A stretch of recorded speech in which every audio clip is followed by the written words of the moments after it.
Hello aspirants, welcome to this prelims master series. तो यहाँ पर हम हमारे पीसेंट मूवमेंट्स का जो पार्ट 4 है इसे आगे कंटिन्यू करेंगे। ये हमारे लिए इम्पॉर्टेंट है क्योंकि यहाँ से प्रीलिम्स में क्वेश्चंस पूछ लेते हैं। तो चलिए आज के जो हमारे इम्पॉर्टेंट मूवमेंट्स हैं हम उन्हें देखेंगे। सबसे पहले तिभागा मूवमेंट को देखेंगे। तिभागा मूवमेंट 1946 से 47 के बीच में हुई थी। ये हुई थी बंगाल में। तो यहाँ पर मैं आपको दोबारा से एक बार रिपीट कर दूं, यहाँ पर आपके जो लीडर्स होंगे related to a particular movement, a revolt और अपराइजिंग, और साथ के साथ इसकी क्रोनोलॉजी और कहाँ पर हुआ था, जो प्लेस है उसके बारे में पूछ सकता है। वैसे ज़्यादा से ज़्यादा लीडर्स के बारे में वो पूछता है। वो लीडर्स के रिगार्डिंग वो क्वेश्चन सबसे ज़्यादा पूछता है। क्रोनोलॉजी भी पूछ सकता है। कई बार क्वेश्चंस मैच द फॉलोइंग में डाल देता है, या कई बार जो है वो पूछ लेता है मैच करके कि भाई इसमें से कौन सी स्टेटमेंट्स, कितनी स्टेटमेंट सही हैं। स्टेटमेंट, 2 स्टेटमेंट सही हैं, 3 स्टेटमेंट सही हैं या 1 स्टेटमेंट सही है, इस तरह करके कोई क्वेश्चन पूछ लेता है। तो ये एक टाइप है, आप लोगों के लिए इम्पोर्टेंट है क्योंकि यहाँ पर आपको मैच भी करना आ सकता है। तो चलिए अभी हम तिभागा मूवमेंट के बारे में जानेंगे। इसका कारण क्या था?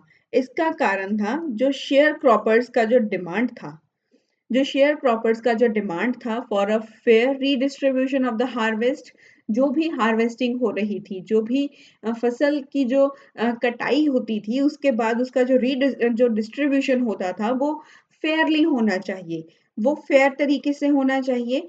वो होना चाहिए 2/3 शेयर फॉर देमसेल्व्स, मतलब कि जो शेयर क्रॉपर्स हैं उनके लिए 2/3 पार्ट होना चाहिए, और जो लैंडलॉर्ड्स हैं उनके लिए 1/3 होना चाहिए। तो ये एक कारण था। और इसके की पार्टिसिपेंट्स कौन थे? हमारे पुअर पीजेंट्स, बड़े ही जो हमारे गरीब किसान थे, बेचारे हमारे गरीब किसान, वो इस पार्टनर जो है मूवमेंट के पार्टिसिपेंट्स में से हैं। और और जो हमारे यहाँ पर शेयर क्रॉपर्स हैं, जिन्हें बरगरदार्स कहा जाता है।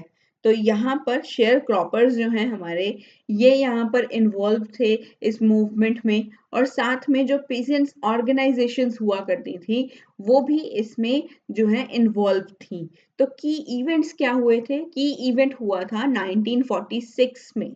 1946 में क्या हुआ था कि बंगाल प्रोविंशियल किसान सभा ने एडवोकेट किया for the implementation of Tebhaga. Tebhaga system जो है यहाँ पर, इसकी इम्प्लीमेंटेशन ये चाहते थे कि होनी चाहिए। किसके बेसिस पे होनी चाहिए? On the basis of flood commission report. Flood commission के रिपोर्ट के बेसिस के ऊपर इम्प्लीमेंटेशन होना चाहिए तिभागा का।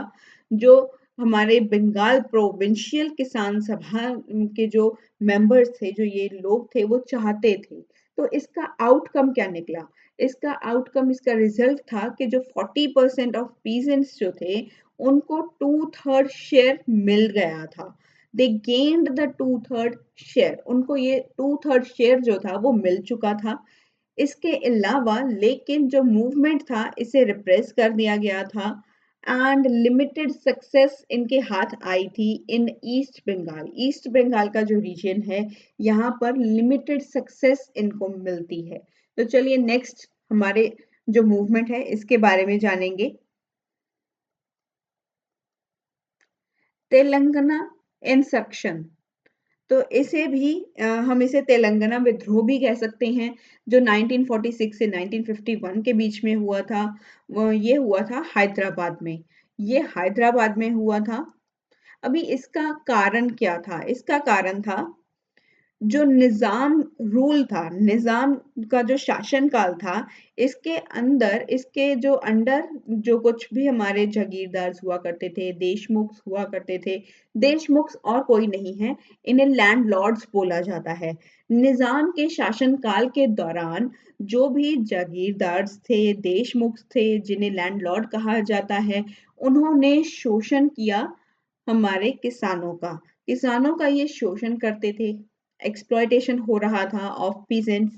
और साथ के साथ यहाँ पर कुछ ऑप्रेसिव इकोनॉमिक पॉलिसीज भी फॉलो अप हो रही थी, जैसे कि फोर्स्ड लेबर, जिसे विटी कहा जाता है। तो विटी जो है वो फोर्स्ड लेबर होता है। और हाई टैक्सेस का होना भी एक यहाँ पर एक कारण बना था फॉर द तेलंगाना इंसेक्शन का। तो की इवेंट्स जो रिलेटेड हैं वो है हमारे 1940 में। 1940 में फॉर्मेशन होता है जागीर रोयुतु संघम का, जो यहाँ पर पीजेंट्स के जो भी इश्यूज थे उन्हें एड्रेस करता है। फिर 1946 में एक guerrilla style arm struggle emerge करता है जिसे सपोर्ट मिलता है सीपीआई का। CPI supported this armed struggle and which attack on the landlord, जिन्होंने लैंडलॉर्ड्स के ऊपर जो है अटैक किया। एंड रज़ाकार जो थे, निज़ाम के जो स्ट्रॉन्ग ट्रूपर्स होते थे, रज़ाकार जो होते थे, निज़ाम के जो सैन्य बल थे, उनको जो है उनके ऊपर भी इन्होंने अटैक किया था। तो उनके ऊपर भी एक अटैक किया था जिसका रिजल्ट क्या निकला, जिसका आउटकम क्या था कि इस मूवमेंट ने, the movement led to the abolition of vetti. तो वेटी का यहाँ पर एबॉलिशन हो चुका था। इसका जो है यहाँ पर एबॉलिशन हो चुका था वेटी का। वेटी होता है फोर्स्ड लेबर। फोर्स्ड लेबर अब इस एबॉलिश कर चुकी थी। साथ के साथ land distribution and debt settlement भी हो चुका था। तो यहाँ पर डेट सेटलमेंट हुआ, लैंड डिस्ट्रीब्यूशन हुआ, and this is all about Telangana insurrection के बारे में।